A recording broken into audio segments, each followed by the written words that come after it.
desires. To made new in an attitude of self, created to be like God in true righteousness and holiness. I'm a long way from where I'm going to be, and a long way from where I used to be. We say we don't want to choose anything specific in life because we have to keep balance. But I say to you, is you have to go somewhere while you are maintaining your balance. Life was never designed to be lived in the grave. There are so many people in the world that have really worked hard and accomplished nothing. Some of you are 65 years old and probably watching me now.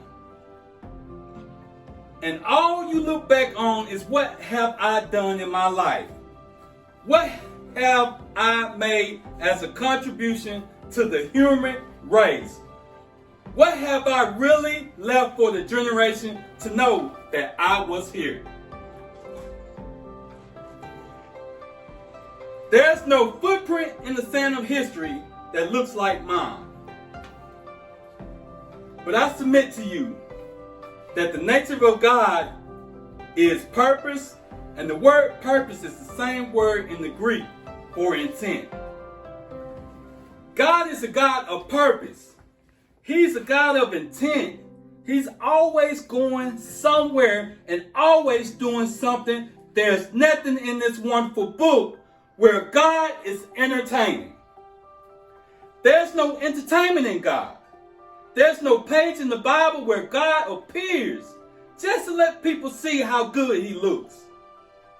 As a matter of fact, every appearance of God in history was because he wanted something done and he was doing it.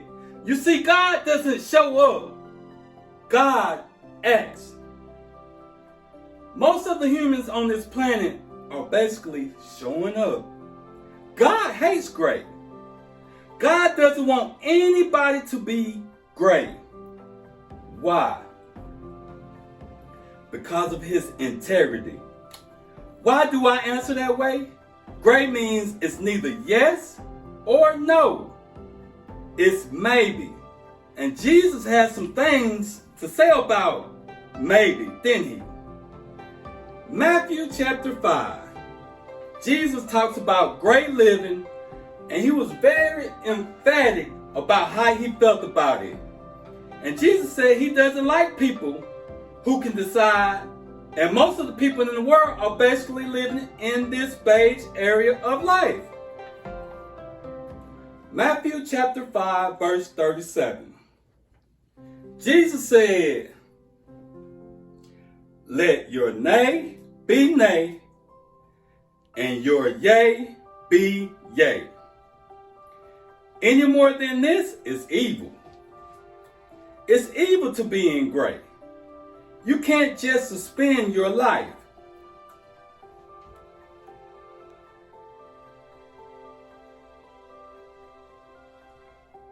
Some people, Deuteronomy chapter 30, verse 19, is another aspect of God hating the grave. "I have set before you life and death, blessing and cursing." Then he says, choose today. In other words, stop putting off from procrastination and hoping you get there. He says, decide whether you're going to get a curse or a blessing. Decide whether you're going to kill yourself or live. You know, some folks, I just see why God get really upset.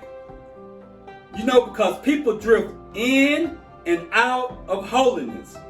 Either being unholy or being holy, holy, or holy, unholy.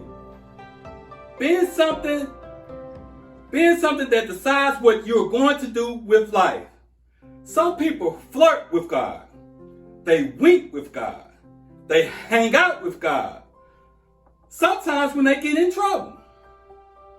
Jesus has something to say about that in Revelation chapter 3, verse 15. The spirit of the hatred for grade, Jesus says, I would that you would be cold or hot. Why? Because if you are lukewarm, I'm going to spit you out of my mouth. Now, who wants that? Let me repeat that again. The spirit of the hatred for grade, Jesus said, I would that you would be cold or hot.